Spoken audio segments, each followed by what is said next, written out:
Oke, pagi ini kita ada di lokasi salah satu peternakan penggemukan sapi. Sebagian adalah sapi impor, tapi sebagian sudah sapi lokal, baik sapi dari Bali atau sapi dari Nusa Tenggara. Populasi di sini sepanjang yang saya tahu pada kisaran 8.000 sampai 15.000 tergantung kebutuhan, tapi tidak pernah kurang dari 5.000 karena mereka begitu terjual 5.000 nanti diimpor lagi. Tahap sekarang ini bahkan mereka sudah melakukan penggemukan. Kami hadir di sini bersama tim dari PPL Kabupaten Lebak untuk menjajaki kemungkinan pemanfaatan limbah kotoran hewannya yang super berlimpah, sehingga kotoran sapi yang bahkan ada yang sudah lebih dari 2 tahun dan kemudian dalam kondisi kering seperti ini bisa dilihat, dan yang kami bawa hari ini adalah yang sudah diayak, sehingga ini sudah benar-benar bisa dibilang sebagai pupuk organik murni, sudah nyaris tidak berbau, dicium pun baunya sudah seperti tanah, konturnya pun sudah remah seperti halnya tanah. Dan ini tentu sangat bagus. Kenapa?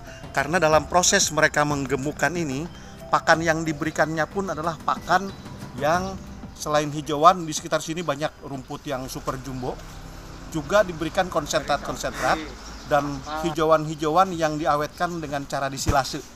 Proses silase ini sendiri, seperti yang teman-teman praktisi pertanian tentu paham, bahwa mereka menggunakan urea, disimpan dalam waktu yang lama sehingga masih bisa awet. Kelebihannya, dia kadar proteinnya sudah meningkat secara tajam, dari yang tadinya hanya di bawah 10 kadang-kadang bisa naik sampai hampir 2 kali lipat.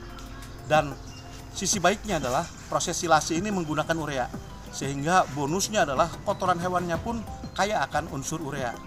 Dengan kondisi seperti ini, memanfaatkan kotoran hewan yang berasal dari kotoran sapi yang sudah terfermentasi secara alami di kandang, di tempat penampungan, karena mereka dari kandang ini masih disimpan di tempat penampungan, luasnya puluhan hektar di sini, itu terfermentasi secara alami pada skala setahun, 2 tahun, bahkan mungkin 3 tahun, dan yang diambil ini ada yang sudah tua, yang sudah berbentuk tanah dan remah, kemudian diayak. Nah, mungkin di sini kita lihat, mungkin bisa kita lihat di sini, ini yang sudah diayak, itu yang sebelum diayak seperti itu. Kalau sudah diayak seperti ini. Jadi kalau mau yang tidak diayak pun ada, lebih banyak lagi. Dan ini hanya salah satu shelter. Ada beberapa shelter di sini karena saking banyaknya sapinya. Ada 5 sampai 6 shelter yang hanya untuk mengolah kotoran ini saja. Bisa dibayangkan kenapa? Karena mereka punya pada skala ribuan ton. Bisa dibayangkan kalau satu sapi makannya berapa kilo, hari populasinya yang 8.000 sampai 15.000, berapa banyak kotoran sapi yang terakumulasi. Total penampungannya saja lebih dari 40 hektar hanya untuk kotorannya saja ini. Sehingga bisa dibayangkan jumlahnya berlimpah.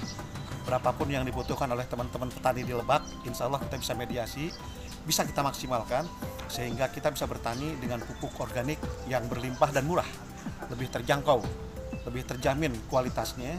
Tinggal nanti kalau mau ditambahkan unsur-unsur yang lain, misalnya TSPK, ureaka, silakan. Tapi sebagai pupuk dasarnya, kita memanfaatkan limbah kotoran sapi yang berlimpah dan bisa diperoleh dengan harga yang murah. Saya kira itu mungkin ya. Ini peluang buat teman-teman petani, ketika kita sulit untuk mendapatkan pupuk, inilah jawabannya. Kita manfaatkan yuk pupuk-pupuk yang berasal dari kotoran hewan, yang pakannya menggunakan hijauan dan pakan fermentasi konsentrat, sehingga kotorannya pun juga berlimpah dengan nutrisi yang pas untuk tanaman apapun yang kita budidayakan. Saya kira itu ya.